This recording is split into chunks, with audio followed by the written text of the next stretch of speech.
ಪಡಿತರ ವಿತರಣೆ ಮತ್ತು ಪಡಿತರ ಕಳ್ತನ ಆಗ್ತದೆ ನಿಜ, ಅದು ನಾವು ಒಪ್ತೀವಿ. ಎಲ್ಲಿಂದ ಕಳ್ತನ ಆಗ್ತದೆ, ಯಾರಿಂದ ಕಳ್ತನ ಆಗ್ತದೆ ಅನ್ನೋ ಸರ್ಕಾರನೇ ಯೋಚನೆ ಮಾಡಬೇಕು. ಸುಮಾರು 10 ವರ್ಷದಿಂದ ನಾವು ಸರ್ಕಾರನ ಎಚ್ಚರಿಸಿದ್ದೀವಿ. ಸಗಟು ಮಳಿಗೆಗಳಲ್ಲಿ ವಿತರಣೆಯಲ್ಲಿ ಲೋಪ ಆಗ್ತಾ ಇದೆ. ದಯಮಾಡಿ ಸಗಟು ಮಳಿಗೆಗಳಿಗೆ ಎಲೆಕ್ಟ್ರಾನಿಕ್ ಸ್ಕೇಲು ಮತ್ತು CC ಕ್ಯಾಮ್ರಾ, ಅಲ್ಲಿಂದ ಹೋದರೆ ಲಾರಿಗಳಿಗೆ GPS ಅಳವಡಿಸಿದ್ರೆ ಈ ಭ್ರಷ್ಟಾಚಾರ ನಡೆಯಲ್ಲ. ಯಾವುದೇ ಅಂಗಡಿಯಲ್ಲೂ ಲೋಡ್ಗಟ್ಟಲೆ ಸಿಗೋಲ್ಲ.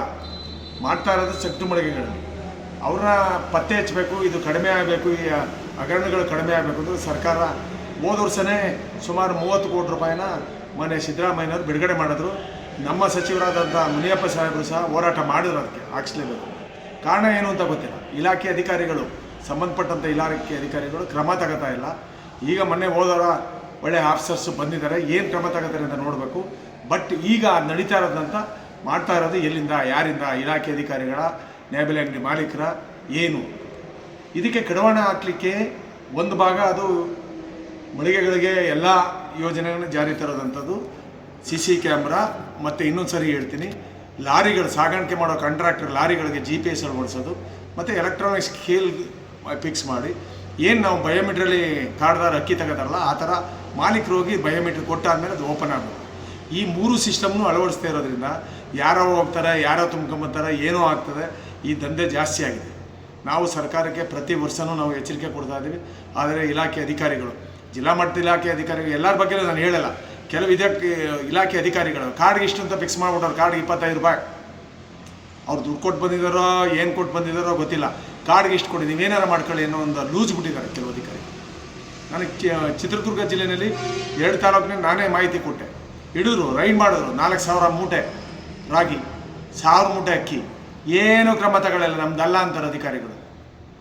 ಇಡೀ ಇಂಡಿಯಾದು ದೇಶದ ಆಹಾರ ಭದ್ರತೆ ಅಡಿಯಲ್ಲಿ 2,17,000 ಅಕ್ಕಿ ಕರ್ನಾಟಕಕ್ಕೆ ಕೊಡ್ತಾವ್ರೆ.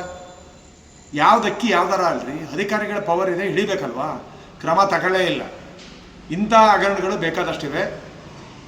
ಇಲಾಖೆ ಅಧಿಕಾರಿಗಳು ಏನು ಕಾನೂನು ಚೌಕಟ್ಟಿನಲ್ಲಿ ಏನು ಕ್ರಮ ತಗೋಬೇಕು, ಅವ್ರು ಯಾರೇ ಕಳ್ತನ ಮಾಡಿರಲಿ, ಗೋಡನನ್ನು ಮಾಡಿರಲಿ, ಮಾಲೀಕನಿಗೆ ಮಾಡಿರಲಿ, ಅದಕ್ಕೆ ಕಡಿವಾಣ ಹಾಕೋಕ್ಕೆ EC ಕೇಸ್ನಲ್ಲಿ ಕ್ರಮ ತಗೊಳ್ಳೋಕ್ಕೆ ಎಲ್ಲ ಕಾನೂನಲ್ಲಿ ಅವಕಾಶ ಇದೆ. ಇಲ್ಲಿವರೆಗೆ ಯಾರ ಮೇಲೂ EC ಕೇಸ್ಗೆ ಕ್ರಮ ತಗೊಂಡಿಲ್ಲ.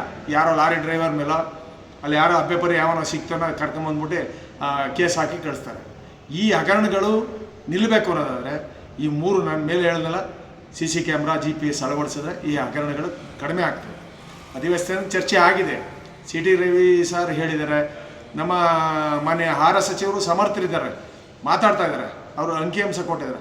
ಅದೇ ಬೇರೆ ಸಚಿವರು, ಬೇರೆ ಇಲಾಖೆ ಸಚಿವರು ಮಧ್ಯದಲ್ಲಿ ಬಾಯಿ ಹಾಕ್ತಾರೆ. ಇದು ಯಾಕೆ ಅಂತ ನಮ್ಮ ಸಚಿವರೇ ಸಮರ್ಥರಿದ್ದಾಗ ಬೇರೆ ಯಾಕೆ ಬಾಯಿ ಹಾಕ್ಬೇಕು? ನಮ್ಮ ಸಚಿವರು ಒಳ್ಳೆ ಕೆಲಸ ಮಾಡ್ತಾ ಇದ್ದಾರೆ. ಅದರಿಂದ ನಾನು ಹೇಳೋದು, ಈಗ ಕಿಟ್ ಕೊಡ್ತೀವಿ ಅಂತ ಹೇಳಿದರೆ ನಮ್ಮದೇನು ಅದಕ್ಕೆ ವಿರೋಧ ಇಲ್ಲ. ನಮಗೆ ಕೊಡುವಂಥ ಕಮಿಷನ್ನು 10 kg ಕಮಿಷನ್ ನಮಗೆ ಕೊಟ್ಬಿಟ್ರೆ ನೀವು ಕಿಟ್ಟಾರ ಕೊಡಿ, ಅಕ್ಕಿನಾರ ಕೊಡಿ. ಅದಕ್ಕೆ ಮತ್ತೆ ಮಾನ್ಯ ಮುಖ್ಯಮಂತ್ರಿ ಅವರು ಒಂದು ಆದೇಶ, ಇದನ್ನು ಆಶ್ವಾಸನೆ ಕೊಟ್ಟಿದ್ರು. 2013ರಲ್ಲಿ ಕೊಟ್ಟ ರೀತಿಯಲ್ಲಿ ನಾವು 10 kg ಅಕ್ಕಿ ಕೊಡ್ತೀವಿ, ಕಿಟ್ ಕೊಡ್ತೀವಿ ಅಂತ. ನಾನು ಸರ್ಕಾರಕ್ಕೆ ಮನವಿ ಮಾಡೋದು ಇಷ್ಟೇ, ಸ್ವಾಮಿ ನೀವು ಅಕ್ಕಿ ನಿಲ್ಲಿಸೋದು ಬಿಡಿ. ನೀವು 5 kg ಕೊಟ್ಟರು ಕದಿಯೋರು, 10 kg ಕೊಟ್ಟರು ಕದೀತಾರೆ, 3 kg ಕೊಟ್ಟರು ಕದೀತಾರೆ. ಅದಕ್ಕೆ ಕಡಿವಾಣ ಹಾಕೋಕ್ಕೆ ಇಲಾಖೆ ಅಧಿಕಾರಿಗಳೇ ಪವರ್ ಇದೆ, ಅದು ಮಾಡೋಕ್ಕೆ ಹೇಳಿ. ಫಸ್ಟ್ ನಾನು ಮನವಿ ಮಾಡೋದಿಷ್ಟೇ, ನೀವು 10 kg ಅಕ್ಕಿ 5 kg ನಿಲ್ಲಿಸ್ತೀನಿ ಅನ್ನೋದು ಬದಲಾಗಿ 8 kg ಅಕ್ಕಿ ಕೊಡಿ. ಇನ್ನು ಉಳಿಕೆ 2 kg ದುಡ್ಡಿನಲ್ಲಿ ನೀವು ಪ್ಯಾಕಿಂಗು ಏನೋ ಮಾಡ್ಕೊಳ್ಳಿ, ಅರ್ಧ kg ಕೊಡಿ. ನೀವೇನು 4 ಪದಾರ್ಥ 5 ಪದಾರ್ಥ ಹೇಳೋದಿಲ್ಲ, ಒಂದು ಕಾರ್ಡ್ಗೆ ಅರ್ಧ kg ಕೊಡಿ. ಅಕ್ಕಿ ಮಾತ್ರ 8 kg ಕೊಡಿ. ಆ ಕಿಟ್ಗಳಿಗೆ ನಾವು ಹಣ ಭರಿಸ್ತೀವಿ, ನಮ್ಮ ಮಾಲೀಕರು ಹಣ ಕೊಡ್ತೀವಿ. ಚುನಾವಣೆಗಳು ಬರ್ತಾವೆ, ತಾಲೂಕ್ ಪಂಚಾಯತಿ, ಗ್ರಾಮ ಪಂಚಾಯತಿಗಳು. ಯಾಕೆ ಹಿಂಗೆ ಆಡ್ತೀರಿ ಅಂತ ಅರ್ಥ ಆಗ್ತಲ್ಲ. ಮಾತು ಕೊಟ್ಟಿದ್ದೀರಿ, ಮಾತು ಉಳಿಸ್ಕೊಳ್ಳಿ. ಮತ್ತು ಈಗಾಗಲೇ ದಿಲ್ಲಿದೆಲ್ಲ ಕಾನೂನು, ಪ್ರಿಂಟರ್ ತಗೊಳ್ಳಿ. ಇವ್ಯಾವ ಸಗಟು ಮಳಿಗೆಗಳು ಅನ್ವಯಿಸಲ್ವ? ಪ್ರಿಂಟರ್ ತಗೊಳ್ಳೋದು, ಎಲೆಕ್ಟ್ರಾನಿಕ್ ಸ್ಕೇಲ್ ತಗೊಳ್ಳೋದು, ಇವೆಲ್ಲ ಅವ್ರಿಗೆಲ್ಲ ಅನ್ವಯಿಸಲ್ಲ, ಬರೀ ಮಾಲೀಕರು ಮಾತ್ರ. ಪ್ರಿಂಟರ್ ತಗೊಳ್ಳಿ. ಈಗ 8 ತಿಂಗಳು 6 ತಿಂಗಳು ಕಮಿಷನ್ ಬಿಡುಗಡೆ ಮಾಡಿಸಿ 1 ತಿಂಗಳಾಗದೆ, ಇನ್ನೂ ಕೆಲವು ಜಿಲ್ಲೆಯಲ್ಲಿ ಇನ್ನೂ ಇಶ್ಯೂ ಮಾಡ್ತಲೇ ಇದೆ. ಮೊನ್ನೆ ಸರ್ಕಾರಕ್ಕೆ ಒತ್ತಾಯ ಮಾಡ್ತಾ ಇದ್ದೀನಿ, ಯಾವ ತಿಂಗಳು ಬಿಲ್ ಆದ ತಕ್ಷಣ ಆ ಬಿಲ್ಗಳು ಜಿಲ್ಲಾಧಿಕಾರಿಗಳ ಕಚೇರಿಗೆ ಹೋಗಿ ಸ್ಕೂಟ್ನಿ ಮಾಡಿ ರೆಡಿ ಮಾಡ್ಕೊಂಡು ಇಟ್ಕೊಂಡಿರ್ಬೇಕು. ಅವರು ಹೋದ ತಕ್ಷಣ 2 ಡೇಸಲ್ಲಿ 2 ದಿನದಲ್ಲಿ ಮಾಲೀಕರ ಖಾತೆಗೆ ಹಾಕ್ಸ್ಬೇಕು. ಬರೋದೇ 6 ತಿಂಗಳಿಗೆ ಒಂದ್ಸರಿ ಕಮಿಷನ್ ಕೊಟ್ಟದನ್ನ ಇವರು 6 ತಿಂಗಳು ಇವರೇ ಮಾಡಿಕೊಂಡ್ರೆ ಕೆಲಸ ಮಾಡೋದು ಕಷ್ಟ ಇದೆ. ಅಂಥದ್ರಲ್ಲಿ ನಾವು ಅವೆಲ್ಲ ಗೋಜ್ಗೆ ಹೋಗ್ತಾನೆ ಯಾವಾಗ ಕೊಡ್ತಾರೆ, ಜನಸೇವೆ ಮಾಡೋಣ ಅಂತ ನಾವು ಮಾಡ್ತಾಯಿದ್ರು. ನೀವು ಅಲಾಟ್ಮೆಂಟ್ ಕಡಿಮೆ ಮಾಡೋದು, ಇವೆಲ್ಲ ಮಾಡೋದು ಸೂಕ್ತ ಅಲ್ಲ. ಭ್ರಷ್ಟಾಚಾರ ಕಡಿಮೆ ಮಾಡೋಕ್ಕೆ ಬೇರೆ ಬೇಕಾದಷ್ಟು ಕಾನೂನುಗಳಿವೆ. ಮೊದಲು ನಿಮ್ಮ ಎಲ್ಲ ಅಧಿಕಾರಿಗಳ ಬಗ್ಗೆ ಚರ್ಚೆ ಮಾಡ್ತಾ ಇಲ್ಲ ನಾನು. ಕೆಲವು ಅಧಿಕಾರಿಗಳಂತೂ ಕಾರ್ಡ್ಗೆ ಇಷ್ಟು ಅಂತ ಫಿಕ್ಸ್ ಮಾಡಿಬಿಟ್ಟಿದ್ದಾರೆ. ನಾನು ಅದಕ್ಕೇ ಯಾರ್ಯಾರ ಜೊತೆಲಿ ಹೇಳಿ ಫೇಲ್ ಆಗೋದು ಬೇಕಾಗಿಲ್ಲ. ಮನೆ ಮುಖ್ಯಮಂತ್ರಿಯವರು ಕರೆಸಿ ನಾನು ಕೇಳಿದ್ರೆ ಎಂತೆಂಥ ಅಧಿಕಾರಿಗಳಿದ್ರೆ ಏನೇನು ಭ್ರಷ್ಟಾಚಾರ ಮಾಡ್ತಾ ಇದ್ದಾರೆ ನನ್ನ ನಾನು ಅಂಕಿಅಂಶ ಕೊಡ್ತೀನಿ, ಹೆಸರು ಸಮೇತ, ರೆಕಾರ್ಡ್ ಸಮೇತ, ಅವರ ಸಾಕ್ಷಿ ಸಮೇತ ಕೊಡ್ತೀನಿ, ಕ್ರಮ ತಗೊಳ್ಳೋದಿದ್ದರೆ. ಇಲ್ಲ ನಾವು ಹೇಳ್ತಲೇ ಇರ್ತೀವಿ, ಅವ್ರು ಕ್ರಮ ತಗೊಳ್ಳದಿದ್ದಾಗ ಅಧಿಕಾರಿಗಳೆಲ್ಲ ಕಳ್ಳರದೇ ಒಂದು ಗುಂಪಾಯ್ತದೆ. ಅದರಿಂದ ಸರ್ಕಾರಕ್ಕೆ ಬೆಳಗಾವಿ ಅಧಿವೇಶನ ನಡೀತಾ ಇದೆ. ಈಗಲಾದ್ರು ಆದೇಶ ಮಾಡಿ ಸಗಟು ಮಳಿಗೆಗೆ ಎಲ್ಲನೂ ಫಿಕ್ಸ್ ಮಾಡಿ ಕಳ್ತನ ಮಾಡಿದವ್ರ ಮೇಲೆ EC ಕೇಸಾಗಿ ಒಳಗಾಕಿ, ಮಾಲೀಕರು ಯಾರೂ ಕದಿಯಲ್ಲ, ಕದ್ರೆ ಒಂದು 5% ಇದ್ದಾರೆ, ಇಲ್ಲ ಅಂತ ಹೇಳಲ್ಲ. ಅವ್ರು ಯಾರು ಈ ಕಳ್ಳ ಅಧಿಕಾರಿಗಳಿದೆಲ್ಲ ಅವ್ರ ಪರ ಇರೋರೇ ಮಾಡೋದಂತ. ದಯಮಾಡಿ ಅದನ್ನು ಬಿಗಿ ಮಾಡಿದ್ವಿ. ಮಾತೆತ್ತಂದ್ರೆ ಎಲ್ಲೋದ್ರೂ ಬರೀ ಅಕ್ಕಿದೇ ಹೇಳ್ತದೆ. ಈ ದೇಶದಲ್ಲಿ ಎಲ್ಲ ರಾಜ್ಯದಲ್ಲೂ ಕೊಡ್ತಾ ಇದ್ದಾರೆ ಅಕ್ಕಿನ, ಕರ್ನಾಟಕ ಒಂದೇ ಅಲ್ಲ. ಮಾತೆದ್ರೆ ಕರ್ನಾಟಕದಲ್ಲಿ ಅಕ್ಕಿ ಕಳ್ಳರು ನೇಬಲ್ ಅಂಗಡಿಯಲ್ಲಿ ಸರಿ ಕೊಡಲ್ಲ, ಕಳ್ತನ ಆಗ್ತದೆ. ಕಳ್ತನ ದೊಡ್ಡ ದೊಡ್ಡ ಇದರಲ್ಲಿ ಆಗ್ತಾ ಇರೋದು.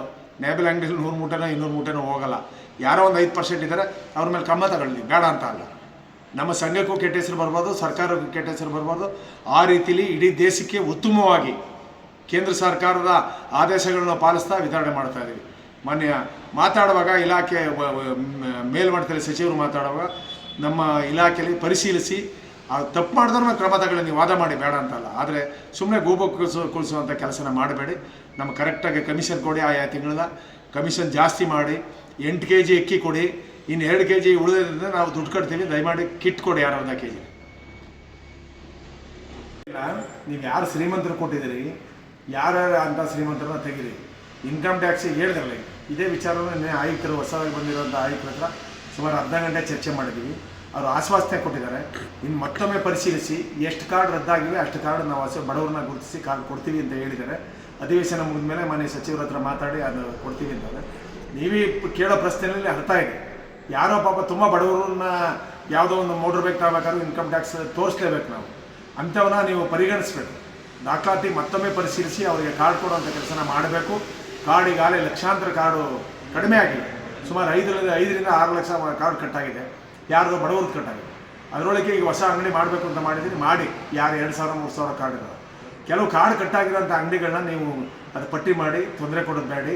ದಯಮಾಡಿ ಕಾರ್ಡ್ನ ಏನು ರದ್ದಾಗಿವೆ ಕಾನೂನು ಮೀರಿ ಮಾಡಿದರೆ ಅದು ಅವ್ರ ಮೇಲೆ ಕ್ರಮ ತಗೊಳ್ಳಿ. ಕಾನೂನು ಪ್ರಕಾರ ಇರೋವಂಥ ಬಡವರಿಗೆ ನೀವು ಕಾರ್ಡ್ನ ಮತ್ತೆ 1 ತಿಂಗಳೊಳಗೆ ಕಾರ್ಡ್ ಕೊಡುವಂಥ ವ್ಯವಸ್ಥೆನ ಸರ್ಕಾರ ಮಾಡಬೇಕು ಅಂತ ನಾನು ಸರ್ಕಾರನ ಒತ್ತಾಯ ಮಾಡ್ತೇನೆ. ತಮ್ಮ ಹೆಸರು ಸರ್? ಕೃಷ್ಣಪ್ಪ, ರಾಜ್ಯಾಧ್ಯಕ್ಷರು ಮತ್ತು ರಾಷ್ಟ್ರೀಯ ಕಾರ್ಯಾಧ್ಯಕ್ಷರು, ಪಡಿತರ ವಿತರಕರ ಸಂಘ. Thank you sir.